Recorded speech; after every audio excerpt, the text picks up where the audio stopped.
Hello, everybody, and welcome back to the Data Playbook. We have our Week 17 Sunday games to go through, so I'll walk through them one by one as I have in the previous games. So without wasting any more time, let's get right into it.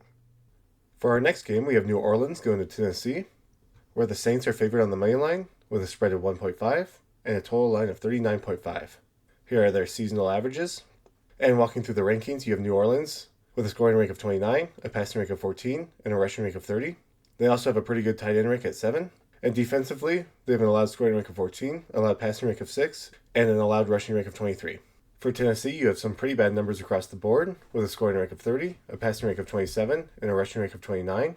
You also have an allowed scoring rank of 26, allowed passing rank of 26, and an allowed rushing rank of 19. For your quarterbacks, you have Tyler Show and Cam Ward, with Tyler Show averaging 12.7 fantasy points per game, and Cam Ward averaging about 10.7. Here are your players' seasonal averages. And in terms of turnovers, Tyler Show has 5 interceptions this season, with 1 fumble lost due to a sack, and 1 additional rushing fumble.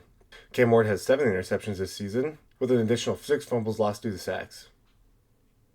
For the rushing percentages, you get Show at 10.3% of the carry share and 10.9% of the rushing yard share, and Cam Ward at 11.3% of the rushing carry share and 10.2% of the rushing yard share on his team.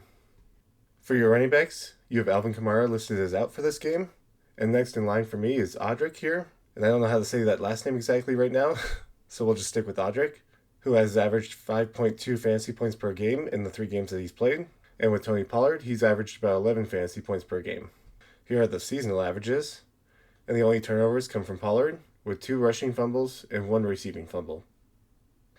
And then for their share, you have Audric that's too new. He does not have enough to actually show for anything here.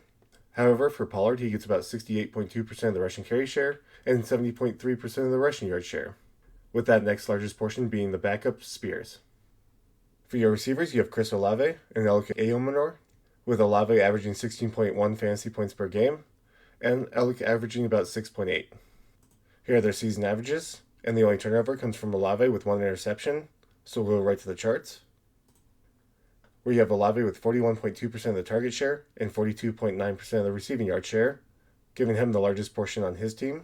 And Elk has 17.2% of the target share and 16% of the receiving yard share on his team. For your receivers, you have Kevin Austin and Shamir Dyke, with Austin averaging 3.3 fantasy points per game and Shamir Dyke around 7.5. Here are their seasonal averages, and with no turnovers, we'll go right to the charts, so go ahead and pause if you want to look at this information in more detail. But otherwise, for their share, and once again, you don't have Austin with more than 1% of the targets or 1% of the receiving yards, so he doesn't show up here. But for Shamir Dyke, you have 15.5% of the target share and 12.8% of the receiving yard share. And then for your tight ends, you have Juwan Johnson and Gunnar Helm, with Johnson averaging 10.6 fantasy points per game and Helm averaging about 6. Once again, with their seasonal averages, and the only turnover coming from Johnson with 1 receiving fumble.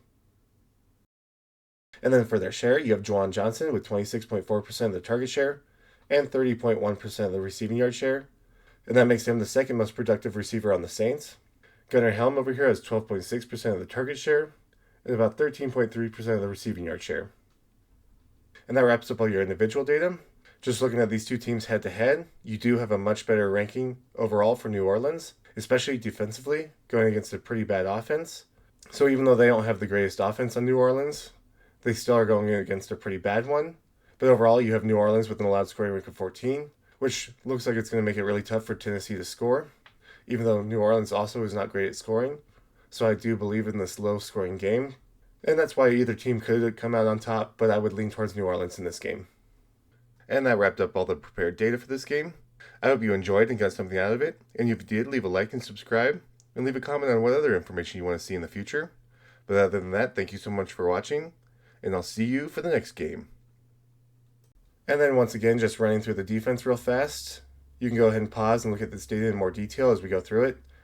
But I'm not going to talk through it too much because it's somewhat incomplete, but I do want to get this out there for anybody who wants to look at it. So we're starting out with the left defensive ends.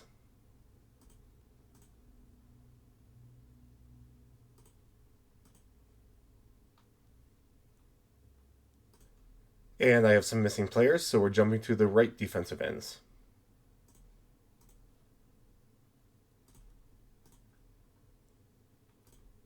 Here are the weak side linebackers.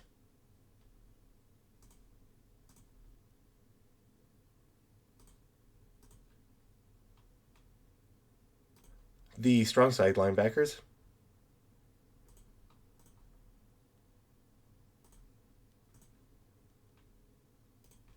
Your left side quarterbacks. This is a hilarious name.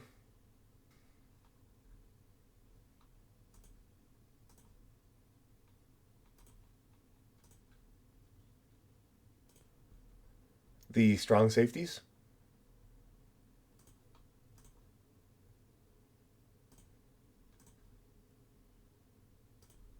The free safeties.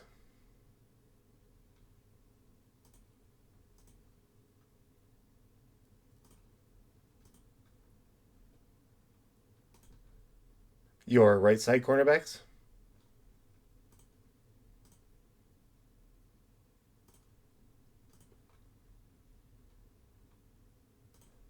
And wrapping up with the nickelbacks.